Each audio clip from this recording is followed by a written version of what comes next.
Hello दोस्तों, नमस्कार। इस हम किसी शाना में मैं आप सभी का दिल से बहुत बहुत स्वागत करता हूं। दोस्तों, जैसे कि आपको पता ही है, फिलहाल सबसे बड़ा जो एक्शन हम लोग को देखने को मिल रहा है वो सोना चांदी गोल्ड एंड सिल्वर में हम लोग को देखने को मिल रहा है, कमोडिटी मार्केट में देखने को मिल रहा है। एंड आज के दिन की भी अगर बात करें, डे बाय डे अगर हम लोग बात कर ले तो गोल्ड सिल्वर में हम लोग को रिकॉर्ड ब्रेकिंग तेज़ी हम लोग को देखने को यहाँ पे मिल रही है। अभी अगर गोल्ड की भी बात कर ले तो आप देख सकते हैं इंटरनेशनल मार्केट में गोल्ड 5,000 को तो क्रॉस कर ही लिया। उसके ऊपर आप देख सकते हैं 5,250 के भी ऊपर गोल्ड हम लोग को जाते हुए देखने को मिला। इनफैक्ट 5,300 को भी क्रॉस किया था। वो तो ऊपर से थोड़ा बहुत करेक्शन यहाँ पे चलता रहता है, बट गोल्ड भी अपनी ड्रीम रैली यहाँ पे पार करते हुए देखने को यहाँ पे मिल रहा है। आप देख सकते हो, ये देखिए, अब कई समय तक गोल्ड एकदम शांत था एंड जब भागा तो किस प्रकार से भागा है आप यहाँ पे देख सकते हैं। ये हमेशा ऐसा ही रहता है। इसके पहले भी गोल्ड में इसी प्रकार की रैली आई, फिर उसके बाद लगभग 2 से 3 साल गोल्ड ने लिटरली 0% के रिटर्न्स दिए। ठीक है, तो यही चीज़ें हम लोग को बार बार यहाँ पे कमोडिटी मार्केट्स में काफ़ी बार होते हुए देखने को मिली है। बट इस वक्त अगर देखा गया तो गोल्ड से ज़्यादा भी कैमरा किसके ओर है? सिल्वर की ओर, क्योंकि जहाँ पे ज़्यादा तेज़ी वहाँ पे ही ज़्यादा चर्चा चलती है। मतलब गोल्ड ने अगर एक्स की तेज़ी दिखाई है तो सिल्वर ने तो लिटरली 2x 3x की तेज़ी दिखाई है।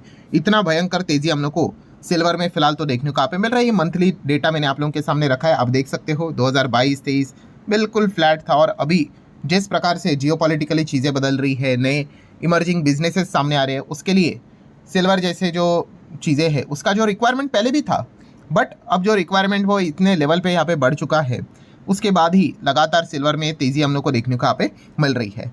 तो जैसे मैंने बहुत बार आप लोगों को ये चीज़ें सिखाई है दोस्तों, आप लर्निंग के ऊपर फोकस करोगे ना तो आपको अर्निंग अच्छी से समझ में यहाँ पे आ जाएगी। मतलब जैसे मैंने इसके पहले भी आपको ये लॉजिक बताया, और ये बार बार चीज़ें चलती रहती है रोटेशन के हिसाब से।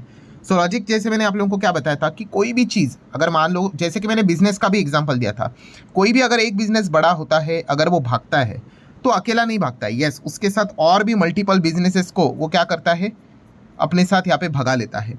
सो सेम चीज़ हम लोग को यहाँ पे अब कमोडिटी मार्केट में भी देखने को मिल रही है कि ये जो गोल्ड सिल्वर यहाँ पे भाग रहे हैं तो वो अकेले नहीं भाग रहे हैं, इससे रिलेटेड जो लिंक्ड बिजनेसेस भी है वो भी कमाल का परफॉर्मेंस यहाँ पे दिखा रहे हैं। एंड वहाँ पे भी लिटरली हम कह सकते हैं शेयर होल्डर्स को लॉटरी लगते हुए देखने को यहाँ पे मिल चुकी है।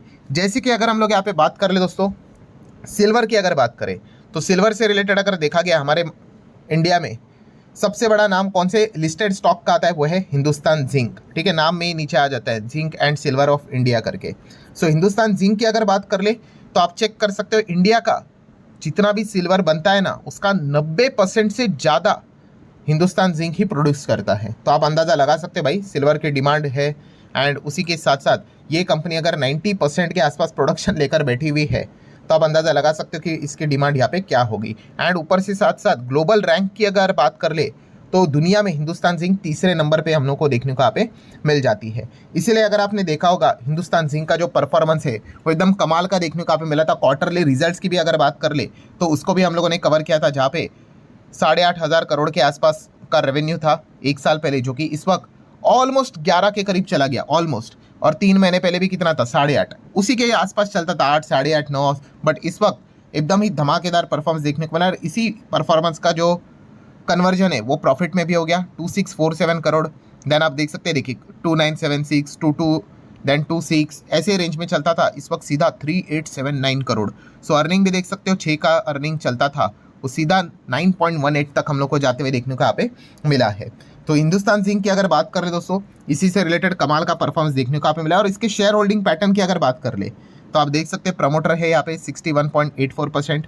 एंड यहाँ पे गवर्नमेंट का भी काफ़ी सिग्निफिकेंट स्टेक है, 27 से 28%। तो यहाँ पे एक हम कह सकते हैं कि हिंदुस्तान जिंक कोई भी बड़ा काम करने जाती है, ठीक है, तो उसको सरकार के मतलब सरकार की परमिशन की रिक्वायरमेंट होती है। मतलब देखिए बड़ा काम मतलब क्या, जैसे कि मैंने आप लोगों को इसके पहले भी ये चीज़ सिखाई है, अभी भी बताना चाहूँगा।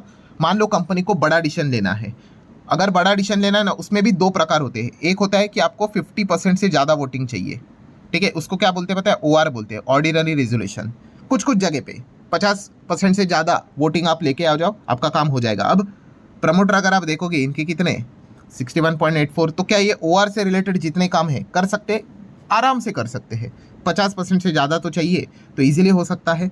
बट कुछ कुछ चीज़ें ऐसी होती है दोस्तों जहाँ पे ये कंपनी लॉ में ये सारी चीज़ें लिखी हुई है दोस्तों, जहाँ पे अगर आपको एक काम करना है ना तो आपको क्या चाहिए पता है, SR चाहिए, जिसको बोला जाता है स्पेशल रेजोल्यूशन। उसके लिए वोटिंग कितनी चाहिए पता है आपको, 75%। 75% की वोटिंग चाहिए। कुछ कुछ बहुत ही बड़े काम होते हैं, ठीक है। अगर आप चेक भी करोगे तो आपको मिल जाएगा कि ओआर रिलेटेड काम क्या होता है, तो कंपनी से रिलेटेड तो आपको छोटे मोटे काम मिलेंगे। स्पेशल रेजोल्यूशन मतलब भाई बहुत दिग्गज दिग्गज काम, एकदम बड़े बड़े काम, ठीक है। मर्जर करना है, डीमर्जर करना है, ऐसे बहुत सारे लंबी लिस्ट रहती है। तो उसके लिए क्या ये कंपनी अकेले कर पाएगी? नहीं। क्यों? 75 प्रमोटर के पास तो है नहीं, और अगर आप चेक करोगे तो 27 से 28% सरकार लेकर बैठी हुई है। तो जब भी इनको बहुत बड़ा काम करना होता है ना, एसआर की रिक्वायरमेंट होती है, सरकार बीच में यहाँ पे आ जाती है। इसके पहले भी हम लोगों ने एक ड्रामा देखा था हिंदुस्तान जिंक में, कोशिश तो उन्होंने की थी बट सरकार ने वहाँ पे मना किया था, ठीक है। ये थोड़ा सा एक्स्ट्रा नॉलेज आपको यहाँ पे मिल गया, ठीक है। बट पॉइंट की अगर मैं बात करूँ दोस्तों, तो हिंदुस्तान जिंक के प्रमोटर कौन है? काफ़ी लोगों को ऐसा लगता है कि ये सरकारी कंपनी, ये सरकारी कंपनी नहीं है, ये प्राइवेट कंपनी, जिसका प्रमोटर कौन है? वेदांता। यस, एंड इसीलिए अगर आप चेक करोगे दोस्तों तो वेदांता के शेयर में भी हम लोग को तेजी देखने को यहाँ पे मिल रही है, बिकॉज हिंदुस्तान जिंक का कंट्रोलिंग स्टेक इन्हीं के पास है।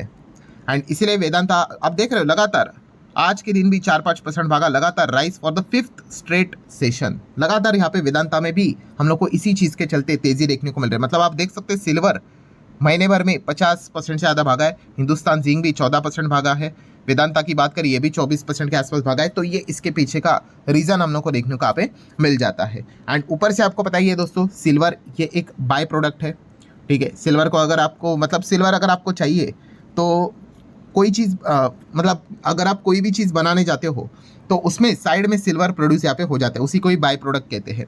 एंड इसी चीज़ के चलते अगर देखा गया तो सबसे बड़ा परफॉर्मेंस कौन अब दे रहा है? कॉपर भी दे रहा है। देखिए कॉपर की भी डिमांड है, ठीक है। जो जिस प्रकार के फ्यूचर ओरिएंटेड बिजनेस में जहाँ से सिल्वर चाहिए वहाँ पे भी कॉपर का डिमांड है, बट इस चीज़ के चलते कॉपर जो सिल्वर से रिलेटेड लिंक्ड है वो तो और ज़्यादा डिमांड में आते हुए देखने को मिल गया। एंड इस चीज़ के चलते जो है सरकारी कंपनी हिंदुस्तान कॉपर ये भी धमाकेदार परफॉर्मेंस दे रहा है। आज के दिन भी आपने देखा होगा एकदम 14-15% भाग रहा है। हाँ ठीक है, और भी कुछ अलग अलग रीजन है जो बिड कर रहे हैं एमपी कॉपर ब्लॉक के लिए, वो तो चल रहा है, बट फिर भी अगर आप इनका भी डेटा उठाकर देख लोगे तो कमाल की रैली ये लगातार दिखा रहे हैं।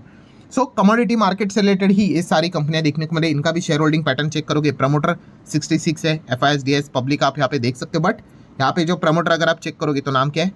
President of India. तो ये एक सरकारी कंपनी है, बट हिंदुस्तान जिंक ये सरकारी कंपनी नहीं, बट फिर भी वहाँ पे अगर कुछ बहुत बड़ा काम करना होता है तो सरकार के बिना हो नहीं सकता, बिकॉज गवर्नमेंट 27-28% स्टेक लेकर यहाँ पे बैठी हुई है।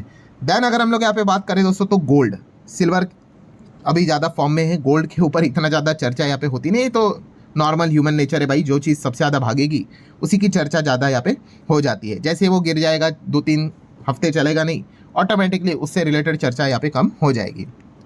सो गोल्ड की अगर बात करें दोस्तों तो गोल्ड से रिलेटेड भी काफ़ी लोग सवाल पूछते हैं, सर कोई माइनिंग वाली कंपनी है ना, डेक्कन गोल्ड माइंस लिमिटेड करके कंपनी है, बट इसका नाम आपने मार्केट में कभी ज़्यादा सुना नहीं होगा। क्यों नहीं सुना होगा पता है आपको?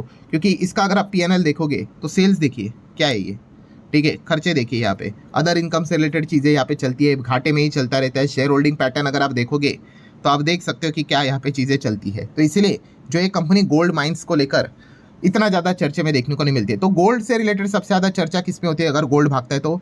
यस, गोल्ड लोन में काम करने वाले NBFC, खास करके मुथूट फाइनेंस, मनप्पुरम फाइनेंस, जो एक्सक्लूसिवली गोल्ड लोन में काम यहाँ पे करती है, वो कमाल का परफॉर्मेंस दिखाती है। आप देख सकते हो साल भर में गोल्ड डबल हो गया। मुथूट फाइनेंस भी ऑलमोस्ट उतना ही 85-86, एंड मनप्पुरम की बात करें तो 50-52 के आसपास हम लोग को देखने को यहाँ पे मिल रहा है। मतलब क्या है, पॉइंट क्या है दोस्तों कि यस गोल्ड सिल्वर अगर अच्छा कर रहे तो इन कंपनीज के लिए भी अच्छे मौके यहाँ पे बन जाते हैं, एंड वाइस वर्सा अगर वो गिरते हैं तो वो भी यहाँ पे रुक जाते हैं। बट इन सभी चीज़ों में बिगेस्ट विनर कौन है? तो विनर जैसे कि आपको पता है, मैंने इसके पहले भी ये बार बार मैं एग्जांपल देता रहता हूँ क्रिकेट स्टेडियम का। यस, कि जो गोल्ड सिल्वर जो भी चीज़ें यहाँ पे चल रही है उसमें सबसे बड़ा फायदा यहाँ पे कौन उठा रहे? प्लेटफॉर्म वाली कंपनी। एंड प्लेटफॉर्म कौन प्रोवाइड कर रहा है? कमोडिटीज़ में MCX। सो MCX के नंबर भी हम लोगों ने देखे थे, क्वार्टरली नंबर एकदम अफलातून नंबर थे, 300 के आसपास कंपनी का रेवेन्यू चलता था, 600 पार चला गया, डबल हो गया रेवेन्यू। एंड प्रॉफिटेबिलिटी की भी बात कर ले, 160, 197, 400 पार यहाँ पे चला गया, ठीक है। 6 का EPS, 7 का EPS 15.73, क्लियर डबल होते हुए देखने को यहाँ पे मिल चुका है। सो इसलिए MCX ने इस चीज़ में सबसे ज़्यादा अच्छा बेनिफिट यहाँ पे उठाया है। मतलब कंक्लूजन क्या है दोस्तों, हमें लर्निंग पॉइंट यहाँ पे क्या मिलता है?